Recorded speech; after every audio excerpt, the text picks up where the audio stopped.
আমাদের ধ্যান টান কিছুই হয় না। মায়ের কাছেও এই অভিযোগ জানিয়েছিলেন সুরেনবাবু। তিনি বলছেন, মা, ধ্যান টান তো কিছুই হয় না।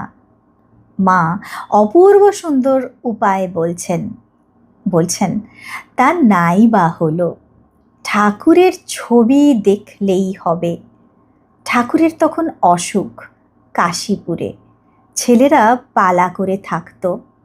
তখন গোপাল রয়েছে, ঠাকুরকে ফেলে সে গিয়ে ধ্যান করতে বসেছে, অনেকক্ষণ ধ্যান করছে।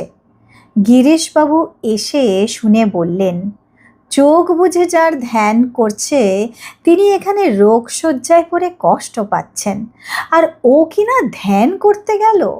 গোপালকে ডেকে পাঠালেন। ঠাকুর তাকে পা টিপে দিতে বললেন, পায়ে ব্যথা হয়েছে বলে টিপতে বলছি কি, তা নয়, তোর অনেক করা ছিল জন্মান্তরে, তাই ওকে দেখবে, তাহলেই হবে।